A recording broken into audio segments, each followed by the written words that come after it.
मैंने ये पढ़ा है कि अभी जो कारगिल वॉर हो गया उसके बाद एक जो आर्मी मैन थे वो वहाँ गुजर चुके थे, वहाँ शहीद हो गए, उनका बेटा भी आपने अडॉप्ट किया है। बिल्कुल सही बात है, बिल्कुल सही बात है, क्योंकि जब ये कारगिल वार हुई उसके अंदर बहुत से लोग मारे गए, शहीद हुए। तो अब मैंने और मेरी मिसेज ने फैसला ये किया कि हम 1 लाख रुपए का चेक जो है वो आर्मी वेलफेयर फंड के अंदर भेज दें। तो जिस दिन हमने फैसला किया भेजने का, उसके नेक्स्ट डे एक स्टोरी आई जिसके अंदर हवलदार निक्का सिंह था, जो 71 वार के अंदर बम फटा, बम फटने से उसकी आंखें चली गईं, उसका फेस उड़ गया, मगर वो अब भी जिंदा है। तो ये पास में ही चंडीगढ़ के गांव है। तो उस आदमी की स्टोरी छपी, उसने ये कहा कि जी आर्मी वेलफेयर फंड में लोग पैसा देते हैं मगर मुझे अभी तक एक ढेला नहीं पहुंचा। मैं अंधा हूं, मैं जाता हूं, अच्छा जी पेपर दे जाइए, हम आपको पैसा भेज देंगे। कहता मेरे पास अभी तक कोई पैसा नहीं पहुंचा। तो हमने ये फैसला किया, फिर मेरी वाइफ ने और मैंने दोनों ने, कि बजाय कि हम ये वेलफेयर फंड आर्मी को पैसा दें, उसकी बजाय हम किसी बच्चे को अडॉप्ट करके उसकी एजुकेशन जो है वो पूरी करें। और वो बच्चा जो है स्कूल में हमने डाला, और प्राइवेट स्कूल के अंदर डाला। और मैंने तो ये अपने बेटे को भी कह दिया है कि मेरे जाने के बाद भी इस जब तक ये इंजीनियर डॉक्टर नहीं बन जाता, इसकी एजुकेशन पूरी करवानी। सर, ये आपका बड़प्पन है कि आप अभी भी ये कमिटमेंट मानते हैं, आप इतने साल बाद भी मानते हैं कि आर्मी के प्रति आपकी कमिटमेंट है। लेकिन मैं आप वापस आपको आपके जवानी में ले जाना चाहता हूँ। आर्मी में तो हम लोगों ने देखा कि सारी कंपटीशन जो है आपने जीतना शुरू कर दिया, फिर आप नेशनल लेवल पर या इंटरनेशनल लेवल पर कैसे आए? तो वही था कि जैसे मैं पहले ये अपने सेंटर के अंदर फर्स्ट आया, उसके बाद फिर ब्रिगेड की गेम्स होती हैं उसमें फर्स्ट आया, फिर सर्विसेज होती है, सर्विसेज के अंदर एयरफोर्स, आर्मी और नेवी सब ये पार्टिसिपेट करते हैं, तो उसमें फर्स्ट आ गया। फिर मुझे सिलेक्ट कर लिया गया कि नेशनल गेम्स के लिए, तो नेशनल गेम में चला गया, तो वहाँ पे वो चौथे नंबर पे आ गया, चौथे 5वें नंबर पे आया, तो उन्होंने मुझे कैंप के लिए सिलेक्ट कर लिया।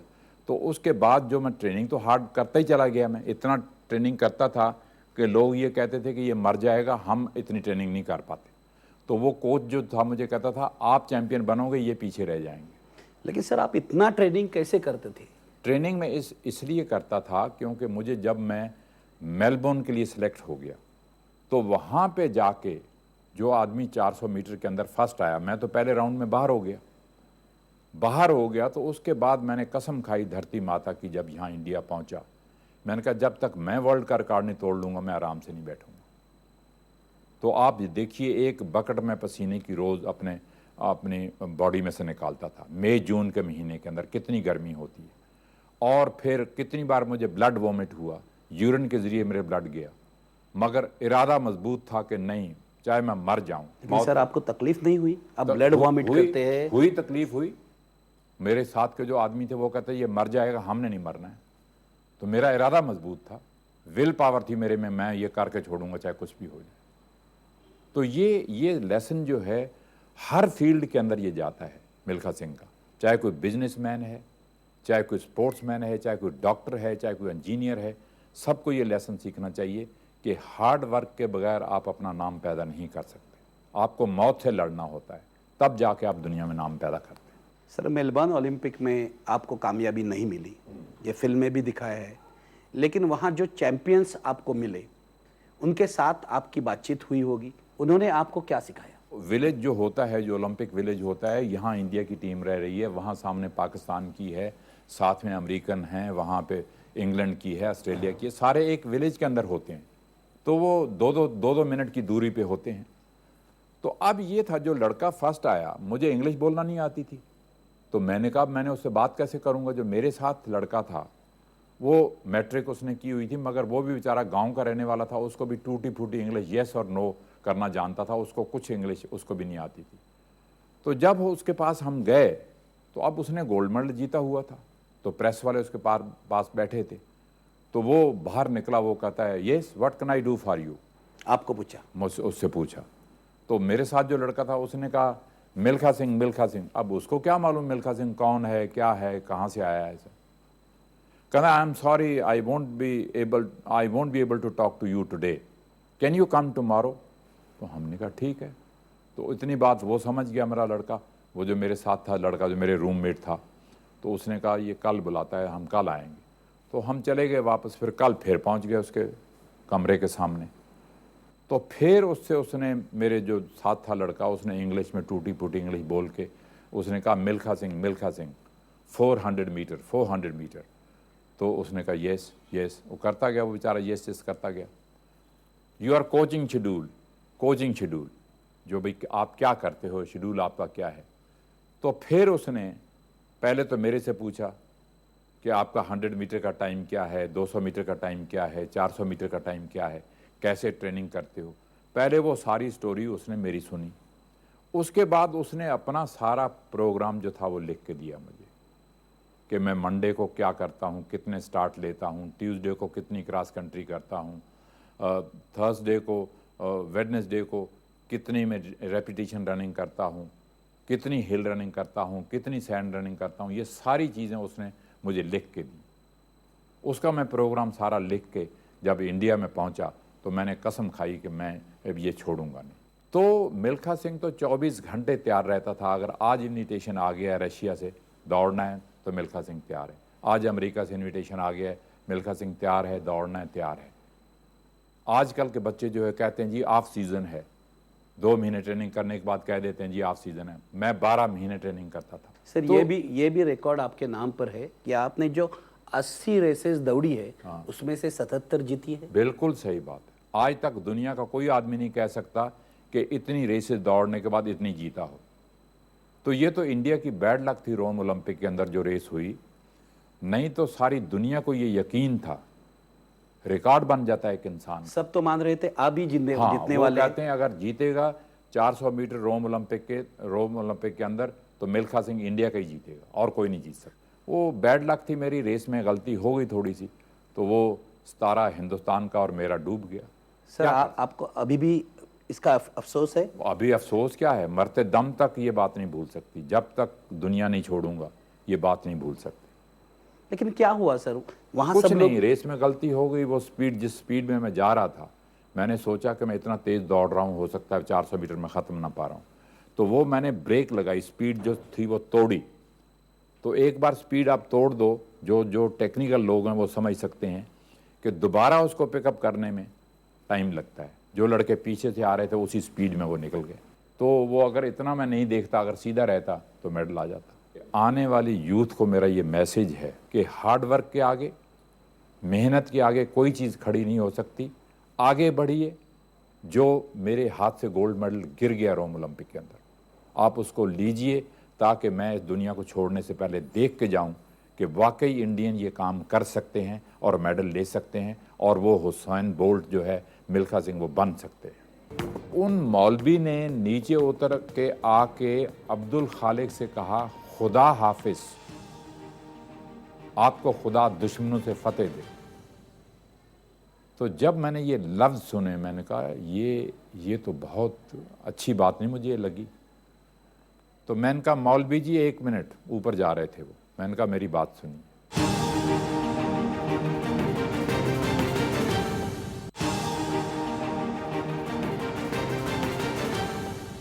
सर मैं ये पूछना चाहता हूँ कि रोम ओलंपिक के बाद ये लिखा गया है कि आप इतने दुखी हो गए, आप इतने अपसेट हो गए कि देश में आने से भी आपने इनकार किया था। आपने सही बात है। जब मैं पहली बार बॉम्बे में लैंड किया मैंने आके, तो मैं अपनी शक्ल जो थी वो छुपाना चाह रहा था लोगों से।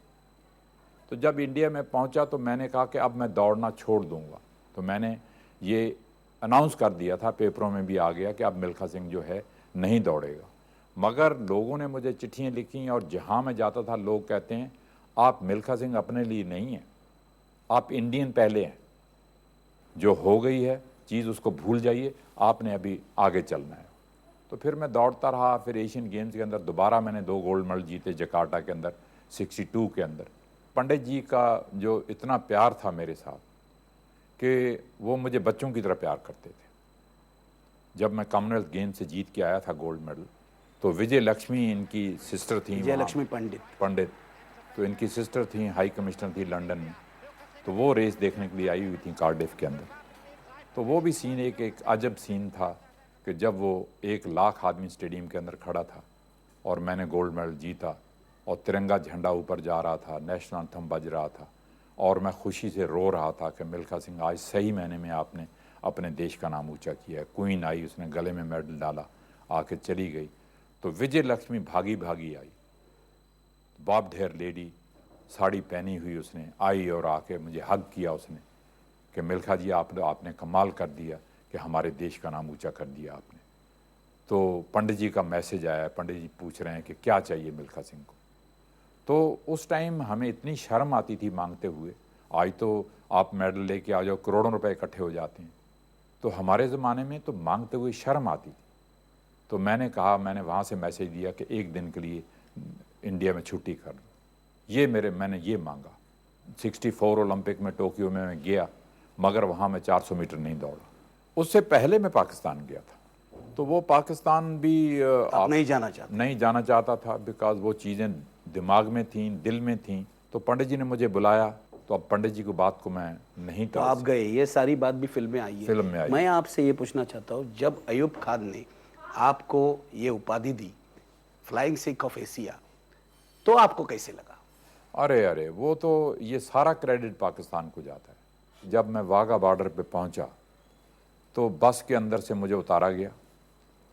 पूरी टीम हमारी 50 आदमी बस में बैठे हुए हैं, मुझे अकेले को उतारा। उन्होंने फूलों से जीप सजाई हुई थी और लाहौर का तो डिस्टेंस जो है वाघा बॉर्डर से वो करीबन कोई 15-20 किलोमीटर का डिस्टेंस है। तो वो जीप जो थी फूलों से सब वहाँ मुझे खड़ा कर लिया और मैं ऐसे ऐसे हाथ हिलाता जा रहा हूँ। दोनों तरफ वो पाकिस्तान और तिरंगा झंडा इंडिया का लेके झंडे दोनों खड़े थे, बच्चे और लोग, वो ऐसे ऐसे झुलाते गए और क्या इज्जत और मान दी। वो सारा क्रेडिट पाकिस्तान को जाता है। आपके मन में जो रंजिश थी, जो दुख था, जो दुश्मनी थी, वो खत्म हो गई? वो वहाँ अभी तक तो वो चीज़ मुझे मेरे दिल में आ ही नहीं रही थी। जब वहाँ पे पहुँचा लाहौर फ्लैटी होटल के अंदर, तो वहाँ पे इन्होंने जो एक पेपर में छापा हुआ था, वो जिससे कि मुझे थोड़ा सा पढ़ के दुख हुआ, वो ये था कि इनको लिखना चाहिए था कि अब्दुल खालिक उनका रनर था, बहुत टॉप का रनर था, उसके साथ ही मेरा कंपटीशन था। तो वो लिखने की बजाय पेपर में ये तो लिखा हुआ था अब्दुल खालिक और मिल्खा सिंह की टक्कर, मगर ये लिखना गलत था कि इंडिया और पाकिस्तान की टक्कर। अब जब रेस शुरू होने लगी, 200 मीटर की रेस शुरू होने लगी, तो वहाँ पे 60,000 आदमी स्टेडियम में बैठा हुआ था, जिसके अंदर 10,000 औरत बुरके वाली भी बैठी थी। तो रेस शुरू होने से पहले जब हमने ट्रैक सूट उतारा, मैंने और अब्दुल खालिक ने, तो ऊपर से 3-4 मौलवी आए, उनके हाथ में माला पकड़ी हुई थी। तो उन मौलवी ने नीचे उतर के आके अब्दुल खालिक से कहा, खुदा हाफिज, आपको खुदा दुश्मनों से फतेह दे। तो जब मैंने ये लफ्ज़ सुने, मैंने कहा ये तो बहुत अच्छी बात नहीं मुझे लगी। तो मैंने कहा, मौलवी जी 1 मिनट, ऊपर जा रहे थे वो, मैंने कहा मेरी बात सुनिए। मैंने कहा हम यहाँ पे आए हैं दोस्ती का मैसेज लेके, प्यार का मैसेज लेके। मैंने कहा ये जो आपने लफ्ज़ यूज़ किए हैं, दुश्मनों से आपको खुदा फतेह दे, मैंने कहा ये मुझे अच्छे नहीं लगे। नहीं खुदा आपको भी ताकत दे। ये तो मेरा कहने का मतलब ये है कि खेलें जो हैं, ओलंपिक गेम्स होती हैं, एशियन गेम्स, कॉमनवेल्थ गेम्स होती हैं, ये प्यार का मैसेज देने के लिए होती है। प्यार दुश्मनी नहीं बढ़ाना, दुश्मनी नहीं बढ़ाती ये चीज़। तो जब फिर वो रेस हुई, वो सारा स्टेडियम भरा हुआ था, रेस देखने के लिए आए हुए थे। अब्दुल खालिक मेरे से वो टोक्यो में हार गया था 200 मीटर के अंदर। तो उन्होंने सोचा कि शायद फ़ोटो फिनिश के अंदर मिल्खा सिंह का फ्लूक लग गया है, वो जीत गया है वहाँ पे, तो इसीलिए पाकिस्तान से उन्होंने मुझे इनविटेशन दिया था वहाँ आने के लिए। तो वो जब रेस शुरू हुई तो वो मैं जीत गया, पीछे से मक्खन सिंह था इंडिया का, वो भी उसको बीट कर गया। तो अब वो सारा स्टेडियम, वो पहले तो गूंज उठा जब रेस शुरू हुई, तो उसके बाद इस स्टेडियम के अंदर सन्नाटा छा गया। तो फिर पब्लिक की ये डिमांड थी कि मिल्खा सिंह को बोलो एक चक्कर लगाए स्टेडियम का। तो वो मैं जब स्टेडियम का चक्कर लगाता वो जा रहा था, तो पेपर वालों ने लिखा कि जब मैं औरतों के सामने से गुजरा तो औरतों ने बुरके उठा के देखा कि ये सिंह है जिसने हमारे आदमी को बीट किया है। तो वो मैं उनके सामने से गुजरा वेव करता हुआ। तो जब जनरल अयूब आए मेडल डालने के लिए गले के अंदर, तो बड़े उन्होंने खुश हुए और उन्होंने बड़े प्यार का मैसेज दिया सारी दुनिया को। मैं कहता हूँ कि ये क्रेडिट जो है जो सारे पाकिस्तान को जाता है। तो मुझे उन्होंने कहा कि मिल्खा सिंह जी, आप पाकिस्तान के अंदर दौड़े नहीं, पाकिस्तान में आके आप उड़े हो, तो आपको पाकिस्तान फ्लाइंग सिख का खिताब देता है। मैंने ये पढ़ा है कि इतने सारे मेडल्स आपने पाए, लेकिन एक भी मेडल घर में नहीं रखा, इसकी क्या वजह है? इसकी वजह ये है कि ये जो मेडल हैं जो मैंने नेशनल स्पोर्ट्स म्यूज़ियम को दिए हैं, वो मिल्खा सिंह तो 2-4 साल के अंदर निकल जाएगा दुनिया में से, मगर ये मेडल जो आने वाली जनरेशन देखती है जाके कि मिल्खा सिंह ने इतनी रेसेस जीतनी, इतने मेडल जीते उन्होंने, और वो देखेंगे, इंस्पायर होंगे इन चीज़ों से। तो मैं अपने घर में रख के क्या करूँगा उन मेडल्स को? तो आप समझते हैं कि ये देश की प्रॉपर्टी है? देश की प्रॉपर्टी है। और मैंने जो रनिंग शूज़ जिससे मैंने ओलंपिक रिकॉर्ड, वर्ल्ड रिकॉर्ड तोड़ा था, वो भी मैंने वहीं पे दे दिए हुए हैं। मैंने फरहान अख्तर को वो शूज़ दिए, 2 पेयर थे मेरे पास, एक फरहान अख्तर, उन्होंने वहाँ पे ऑक्शन हुए मेरे शूज़, 24-25 लाख जो मिला बॉम्बे के अंदर, वो मैंने डोनेट कर दिया कि जो ब्लाइंड चिल्ड्रन हैं, जो गरीब बच्चे हैं, उनकी मदद के लिए वो पैसा मैंने दे दिया। सर, आपने तो बहुत बड़ा काम किया है, लेकिन अर्जुन अवार्ड जब आपको मिला, आपको तो बाद में पद्मश्री भी मिली, तो पद्मश्री मुझे पहले मिला और था, अर्जुन अवार्ड बाद में। तो आपने अर्जुन अवार्ड जो है वो मैंने रिफ्यूज कर दिया। क्यों? अवार्ड उस चीज़ का नाम होता है कि आप ऐसा काम करो कि गवर्नमेंट आपको अवार्ड दे। आजकल जो है वो काम नहीं चल रहा है। आज आप जब तक आप मिनिस्ट्री को अप्रोच नहीं करते, आप जब तक लोगों को कहते नहीं कि मुझे अवार्ड मिलना चाहिए, अब मैं दूसरी चीज़ों का नाम नहीं लेना चाहता, वो सब चीज़ें सबको मालूम है। लेकिन आपको लगता है कि अवार्ड जो है वो मैनिपुलेट किए जाते हैं? मैनिपुलेट होते हैं। मुझे जब पद्मश्री 58 में मिला, मुझे मालूम ही नहीं था कि पद्मश्री का मतलब क्या है, क्यों दे रहे हैं मुझे पद्मश्री, क्या चीज़ है पद्मश्री। वो कहते हैं ये एक सर का टाइटल है जी, आपको इज्जत के लिए गवर्नमेंट ऑफ इंडिया जो है, प्रेसिडेंट ऑफ इंडिया आपको ये अवार्ड दे रहा है, बहुत बड़ा अवार्ड है पद्मश्री। तो हमें तो उस ज़माने में मालूम ही नहीं था। मगर आजकल जो अर्जुना अवार्ड है, अर्जुना अवार्ड के साथ बहुत सी चीज़ें मिलती हैं। आपको लाखों रुपए उसके साथ मिल जाते हैं, आपको गैस की एजेंसी मिल जाती है, आपको पेट्रोल पंप मिल जाता है, आपको रेलवे का पास फ्री मिल जाता है, एयरलाइन में आपको आधी टिकट देनी पड़ती है। तो ये सारी चीज़ें जो हैं अर्जुना अवार्ड के साथ हैं। तो लोग अब जो हैं, जो डिज़र्विंग कैंडिडेट्स हैं, उनको छोड़ देते हैं, और जो आदमी डिज़र्व नहीं करते वो अवार्ड ले जाते हैं। तो बीजेपी गवर्नमेंट मेरे से नाराज़ भी रही उस टाइम। तो मैंने कहा मेरे से नाराज़ होने की बात नहीं है। तो मैंने मिनिस्टर जो थी उस टाइम, हमारे टाइम, मैं नाम नहीं लेना चाहता, मैंने कहा आप तो मेरी बेटी से छोटी हो, मुझे ये बताओ कि ये जो लड़का है 10वें नंबर पे या 12वें नंबर पे जो लड़की है, 14वें नंबर पे जो लड़की है, क्या ये डिज़र्व करते हैं अवार्ड? क्यों दे रहे हैं आप इनको अर्जुना अवार्ड? मैंने कहा जिस लिस्ट के अंदर जो आदमी डिज़र्व नहीं करते, उस लिस्ट के अंदर मिल्खा सिंह का नाम है, मिल्खा सिंह नहीं आएगा। जो हमारे कोचेज नीचे काम कर रहे हैं, जो बच्चे हमारे नीचे ट्रेनिंग लेने के लिए आते हैं, क्यों नहीं रिजल्ट दे रहे, क्या वजह क्या है?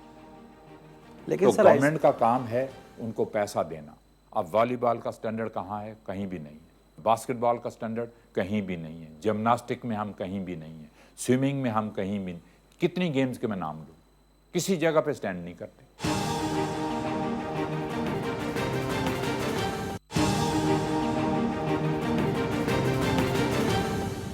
सर, आपने जो रिकॉर्ड किया उसको अभी 50 साल तो पूरे हो गए हैं, लेकिन मैं आपसे ये पूछना चाहता हूँ, उसके बाद आप पंजाब के स्पोर्ट्स डायरेक्टर भी रहे। हाँ। एथलेटिक्स में पीटी उषा भी आई है, उन्होंने भी कुछ मेडल जीते हैं, कुछ और लोग भी हैं, उन्होंने भी मेडल लगे। आप ये सब देखकर आप सेटिस्फाइड है? आपको लगता है कि देश में स्पोर्ट्स के लिए, एथलेटिक्स के लिए सरकार जो कर रही है वो सही कर रही है? मिल्खा सिंह यहाँ हुआ, पीटी उषा यहाँ हुई, श्री राम सिंह यहाँ हुआ, गुरबचन सिंह रंधावा यहाँ हुआ, जो फाइनल में पहुँचे उनकी बात कर रहा हूँ, अंजू जॉर्ज यहाँ हुई। ये सब लोग ओलंपिक फाइनल में पहुँचे हैं, मगर देश के लिए मेडल नहीं ले पाए। तो हिंदुस्तान के अंदर टैलेंट है, अगर कमी है तो हार्ड वर्क की है और विल पावर की है। मैंने आपसे पहले भी कहा है, अब भी कहता हूँ। तो गवर्नमेंट की तरफ से किसी चीज़ की कमी नहीं, स्पोर्ट्स अथॉरिटी ऑफ इंडिया की तरफ से किसी चीज़ की कमी नहीं है। कोचेज़ हमारे पास हैं, 40-50 हज़ार कोच है, स्टेडियम्स हमारे पास हैं, लेटेस्ट इक्विपमेंट हमारे पास है, पैसा हमारे पास है। 3 एजेंसीज हैं जो रिजल्ट आपको देती हैं, स्पोर्ट्समैन जो मेहनत करे, कोचेज़ जो मेहनत करवाएं और रिजल्ट लें, ये नहीं कि कुर्सी पे बैठ के काम करें।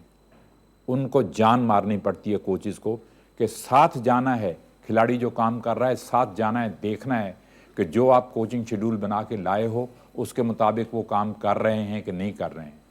उनको टेस्ट करना है हर 10 दिन के बाद, 15 दिन के बाद, क्या ये बच्चा इंप्रूव कर रहा है कि नहीं कर रहा है, नहीं कर रहा है तो क्या वजह है। कोचेज़ की ये ड्यूटी है। आज अगर उन्होंने टाइम मिल्खा सिंह का देखा है कि 60 साल के अंदर हम एक भी आदमी और नहीं पैदा कर पाए, कि मिल्खा सिंह का टाइमिंग वहीं खड़ा है, क्यों नहीं इसको ब्रेक किया, वजह क्या है। बाकी जो एसोसिएशंस हैं उनका भी ये काम है देखना कि जो हमारे कोचेज़ नीचे काम कर रहे हैं, जो बच्चे हमारे नीचे ट्रेनिंग लेने के लिए आते हैं, क्यों नहीं रिजल्ट दे रहे, क्या वजह क्या है। लेकिन तो सर गवर्नमेंट का काम है उनको पैसा देना। अब वॉलीबॉल का स्टैंडर्ड कहाँ है, कहीं भी नहीं है। बास्केटबॉल का स्टैंडर्ड कहीं भी नहीं है, जिम्नास्टिक में हम कहीं भी नहीं है, स्विमिंग में हम कहीं भी नहीं। कितनी गेम्स के मैं नाम लूँ, किसी जगह पे स्टैंड नहीं करते। तो मीडिया को ये चाहिए कि मीडिया आप मेहरबानी करके एथलेटिक को दिखाइए, हॉकी को दिखाइए, फुटबॉल को दिखाइए, ताकि बच्चे उस तरफ इंटरेस्ट लें।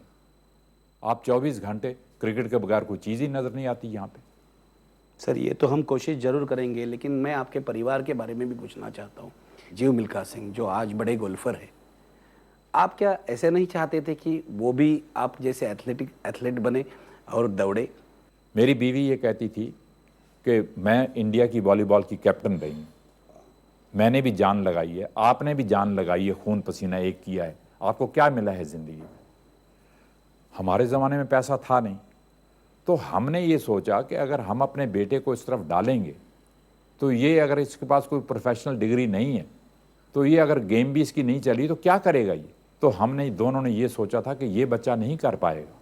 जिस बच्चे के पास कार चढ़ने के लिए है, जिस बच्चे के पास रोटी खाने के लिए है, कपड़ा अच्छा पहनने के लिए है, अच्छी एजुकेशन वो ले रहा है, अच्छे स्कूल में पढ़ रहा है, वो कहाँ इतना हार्ड वर्क कर पाएगा जो मिल्खा सिंह ने किया है।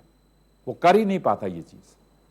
तो उसकी डेस्टिनी थी, वो गोल्फ में उसमें जाना था, वो चला गया और उसने गोल्फ में भी बहुत अच्छा नाम कमाया देश आप के खुश लिए। हैं उसके लिए बहुत खुश हूँ मैं कि ये पहली फैमिली है हिंदुस्तान के अंदर जिसके पास 2 सर टाइटल हैं, 2 पद्मश्रीज हैं। तो ये छोटी बात नहीं है। आप इस देश के जो नौजवान हैं उनको क्या मैसेज? आने वाली यूथ को मेरा ये मैसेज है कि अगर आपने अपने देश की इज्जत को रखना है तो अब जैसे मैं मैच फिक्सिंग की बातें सुनता हूँ, मुझे दुख होता है। मुझे नहीं, सारे हिंदुस्तानी जितने स्पोर्ट्समैन हैं सबको दुख होता है सर। तो मैं ये कहूँगा, हर खिलाड़ी से ये कहूँगा कि देश की इज्जत पहले है, तिरंगा झंडा पहले है, नेशनल एंथम पहले है, बाद में ये सारी चीज़ें आती हैं। पैसा तो आपके पीछे आ जाएगा, मगर आपकी देश की इज्जत को पैसे से मत तोड़। आप हमारा तिरंगा झंडा जो है वो ओलंपिक खेलों में लहरा सकते हैं और नेशनल एंथम वहाँ पे बजा सकते हैं। आगे बढ़ी sir, thank you very much. Thank you very much. आप आए हैं, बहुत बहुत मेहरबानी। मैं आपको प्रणाम करना चाहता हूँ। नहीं, आप इस देश में बहुत कम लोग हैं जिनके सामने सिर झुकाना चाहिए, उन लोगों में से आप हैं। आप बिल्कुल इंस्पिरेशन है इस देश के युवा पीढ़ी के लिए।